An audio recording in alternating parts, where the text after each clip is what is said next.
Well, hello and welcome back to math.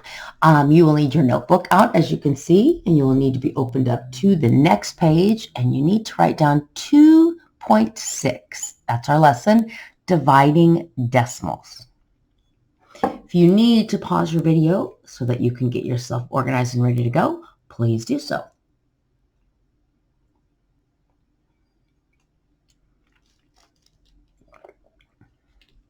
All right, the first thing we're going to do is we're going to learn the proper terminology. So when we make a division box like this, some of you call it a doghouse,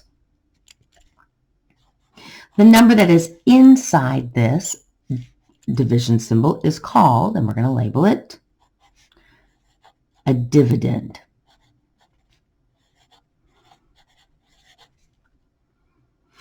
And the number that we are dividing by over here, this number is called our divisor.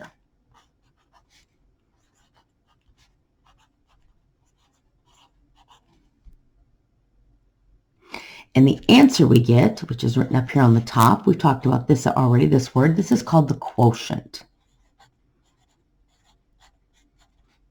This is the answer we receive when we divide.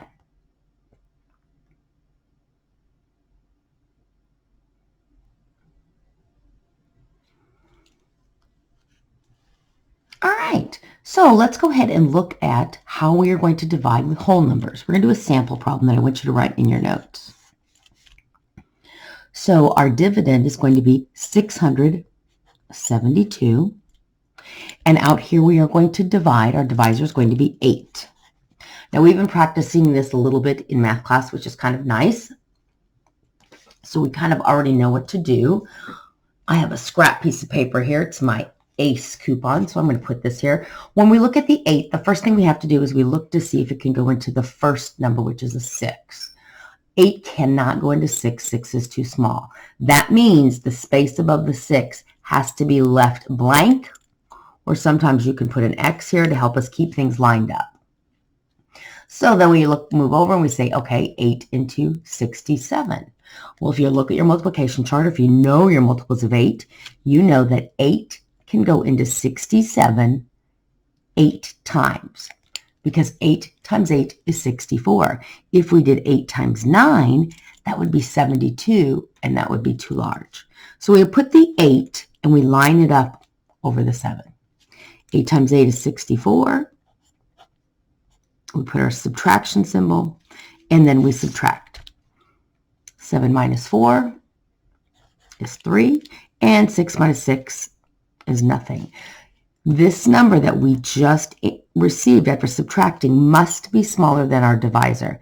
If this number was larger, then that means we did not pick a quotient big enough. We needed to go higher here. So we pull down our 2. How many times does 8 go into 32?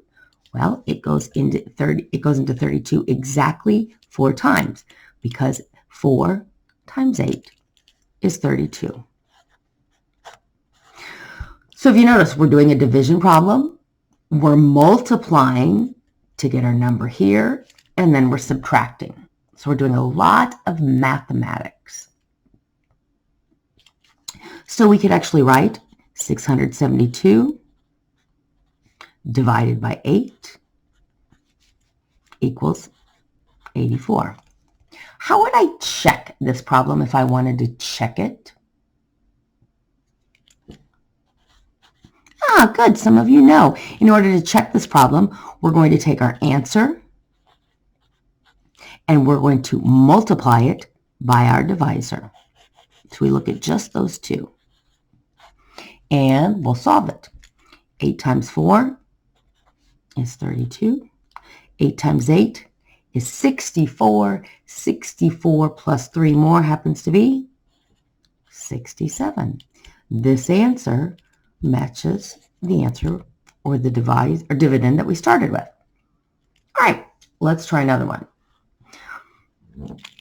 This time we're going to go a little bit larger.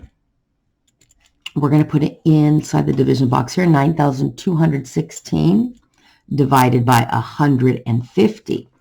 Now you do not have 150 on your multiplication chart, so you have to kind of think and guess and check things.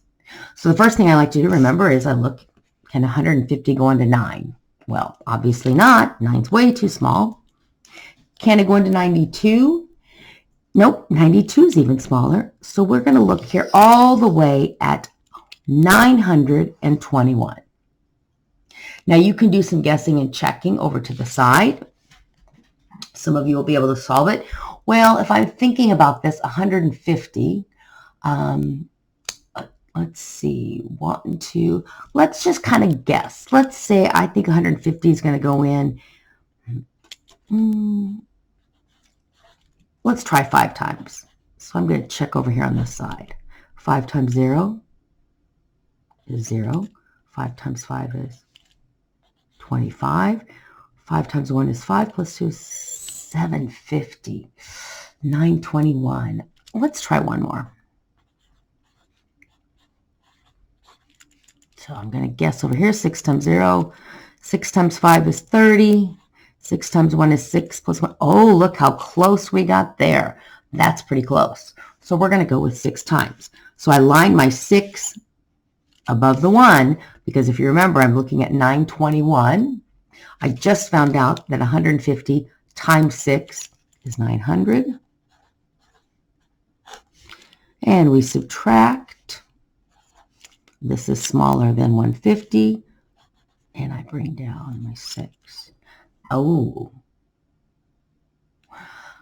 I know 150 can go into 216, but I know that 150 cannot go in there twice because that would be 300. So I have to put a 1 up here. And I'm going to subtract. I have to borrow, it looks like here. That becomes an 11. Now, today what we're going to do is we're going to just go ahead and turn it into 2 things. We could either say we have 61 with a remainder of 66. This is how we used to write our answers. Or we've learned of our backwards check mark, which would basically be something like this. Let's get my pen here. 6 from here to here to here. And so my answer would be 61. And my fraction would be 66 over 150.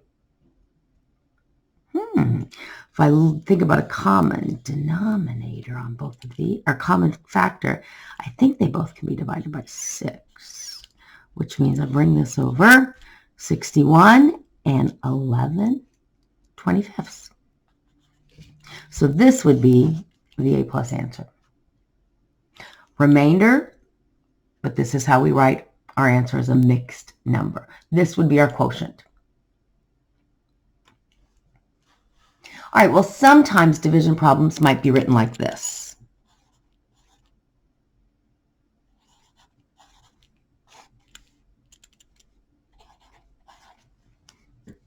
Now, we've learned that this says when we have a fraction, this here means divide.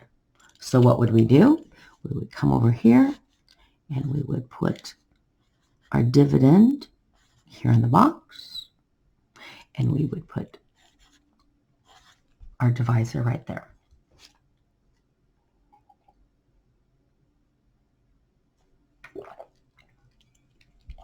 Some of you already started.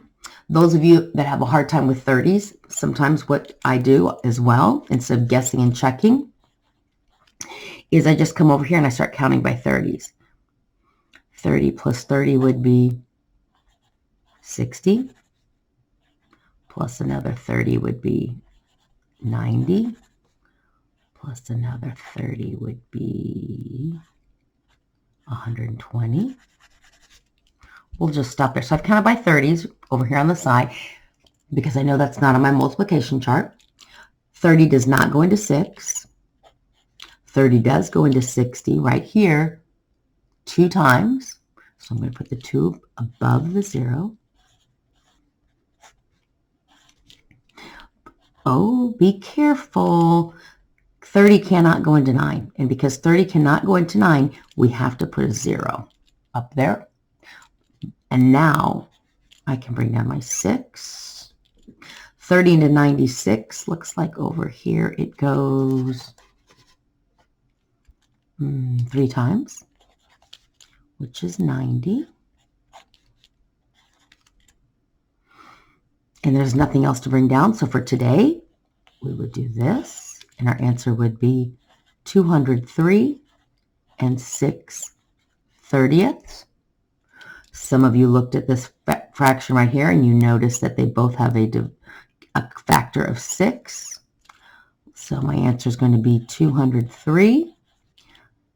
6 divided by 6 is 1. 30 divided by 6 is 5. So this would be our final answer for today. All right, well, you can go ahead and close your notebook. And you are done taking notes for today. We will eventually move on to dividing with decimals.